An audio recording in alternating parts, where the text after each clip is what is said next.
What do you know about the world of Viking justice and their sometimes brutal yet surprisingly sophisticated methods? Viking justice played a crucial and multifaceted role in Norse society. It was a legal system deeply rooted in fairness, community consensus, and the need to maintain balance within society. Though often stereotyped as violent and primitive, the truth about Viking justice is far more nuanced and fascinating. Unlike modern legal systems, Viking justice was grounded in oral traditions, communal decision-making, and a social structure that valued honor, reputation, and the cohesion of the clan and community. Justice was not simply a means to punish, but a deeply ingrained cultural mechanism for preserving the integrity of society. Contrary to popular belief, Viking justice was not just a matter of brute force or arbitrary punishment. It was underpinned by a comprehensive legal framework that was respected and upheld by the community. These laws, passed down orally through generations, covered a wide range of social, economic, and personal matters. From trade regulations and property disputes to marriage arrangements and criminal offenses, Viking laws were intricate and well thought out. The legal system's main goal was not simply to punish, but to restore balance and harmony among individuals and within the community as a whole. Laws functioned not only as rules, but as a moral compass, helping to resolve conflict and avoid chaos. Central to the Viking concept of justice was the idea of restitution and compensation. Rather than focusing solely on punishment, the Vikings often sought to restore the social equilibrium by offering tangible forms of redress. If a person was wronged, whether through theft, injury, or even murder, they or their family had the right to seek compensation from the offender. This was known as wergild, or man price, a specific monetary value assigned to individuals based on their social status. The purpose of wergild was to prevent ongoing feuds and cycles of revenge that could destabilize the community. In this way, wergild acted both as a deterrent to crime and a peacekeeping measure that emphasized accountability without leading to unnecessary bloodshed. Of course, if an individual or their family refused to accept compensation, the offended party could seek revenge, but even this was regulated. Revenge had to be proportionate, and excessive retaliation could itself become a punishable offense.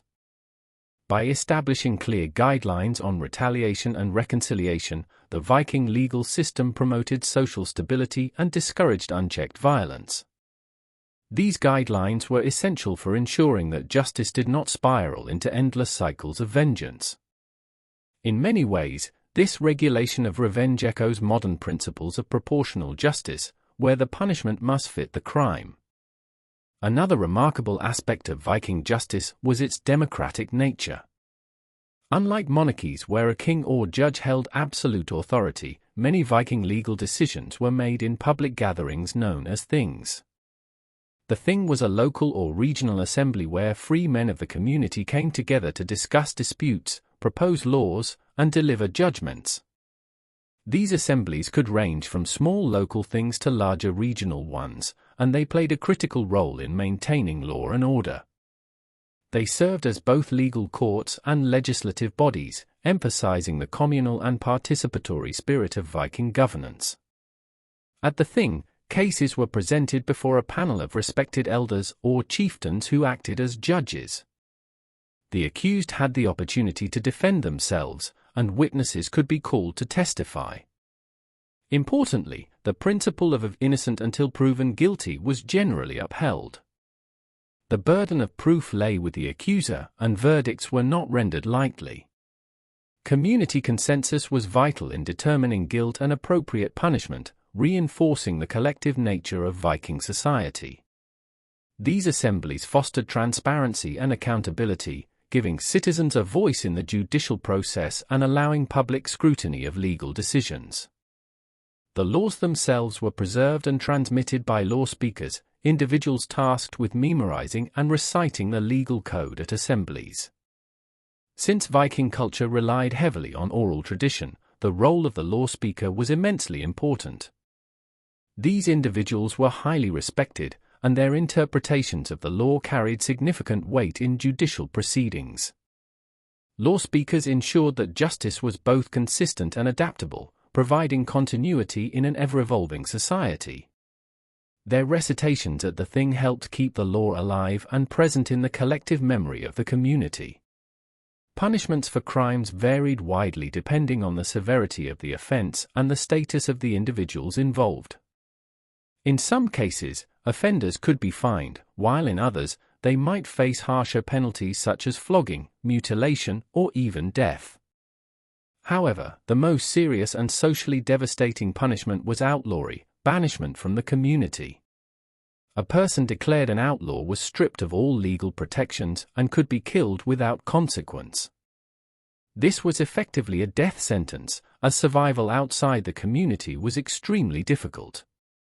Outlawry symbolized the total rejection of a person from society, a fate often considered worse than death due to its isolation and dishonor.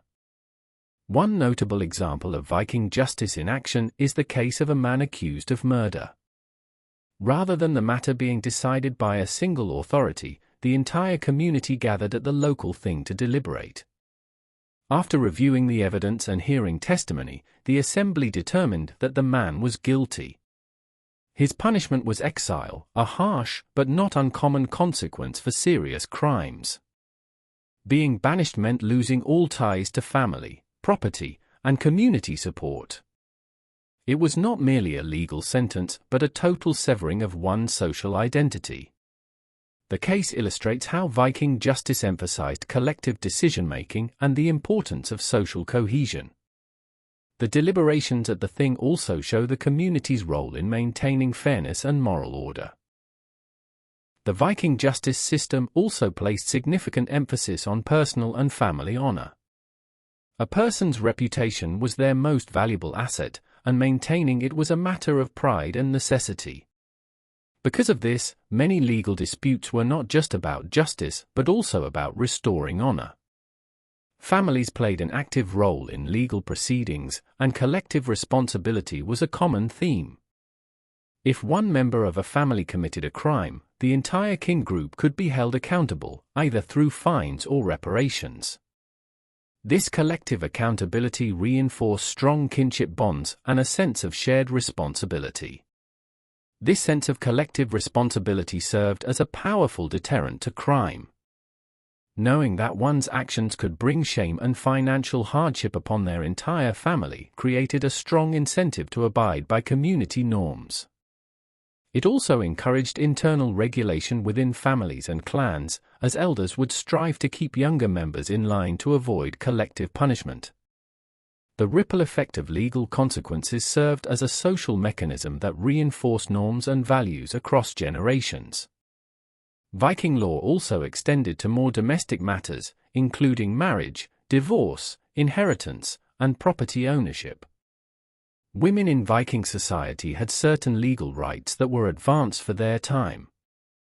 They could own property, initiate divorce, and reclaim their dowries.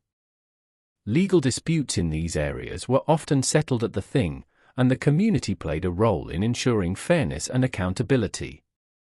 Marriage contracts were legal agreements, and disputes over inheritance could be settled by community judgment, ensuring that familial wealth remained properly managed and transferred.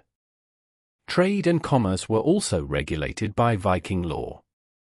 Contracts, weights and measures, and trading practices were subject to legal standards, ensuring a degree of predictability and fairness in economic transactions.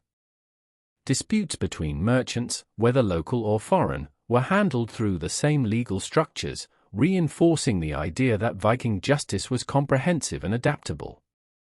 The legal protections extended to foreign traders indicate the Viking commitment to maintaining trust and honor in their dealings across borders.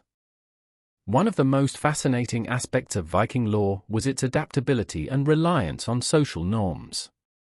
While the laws were orally preserved, they were not static. As societies evolved and circumstances changed, the laws could be debated and amended at the Thing. This flexibility allowed Viking communities to adapt to new challenges while maintaining a sense of continuity and tradition. Amendments to existing laws reflected the collective will and evolving priorities of the people, ensuring that the law served the living needs of the society it governed. Furthermore, religion played a subtle but important role in the Viking legal worldview. While Viking society was predominantly pagan for much of its history, beliefs in fate, divine justice, and honor among the gods shaped their understanding of morality and retribution. As Christianity began to spread through Scandinavia, it influenced Viking legal practices, gradually introducing more emphasis on forgiveness, divine judgment, and written records. This transitional period saw the blending of old and new legal ideas, resulting in a hybrid system that retained elements of both. In summary, the Viking justice system was a complex and sophisticated legal framework that balanced retribution with restitution, individual responsibility with collective accountability, and tradition with adaptability. Far from being a society ruled solely by violence and chaos, the Vikings developed a legal culture that prioritized fairness, communal involvement, and social harmony. Through assemblies like the Thing, the use of compensation over vengeance, and the protection of individual rights, even in a harsh world, the Vikings laid the groundwork for many principles we still value today. They taught that justice was not only a matter of enforcing laws, but of sustaining the moral and communal fabric of society. Exploring Viking justice not only gives us insight into the values and priorities of Norse culture but also offers valuable lessons for modern society.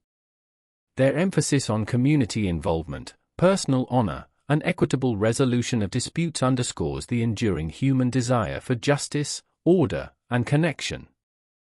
Though their world was vastly different from ours, the Vikings' approach to law and order reveals a society deeply committed to maintaining balance, protecting the vulnerable, and ensuring that justice, however rough, was served with a surprising degree of thought and care. Their legacy endures as a testament to the human capacity for creating order, fairness, and unity in even the most tumultuous of times. If you've made it this far, thanks for watching. What surprised you most about Viking justice? Let us know in the comments, and don't forget to like and subscribe to Medieval Chronicles 1066 and check out our other videos on Norse history.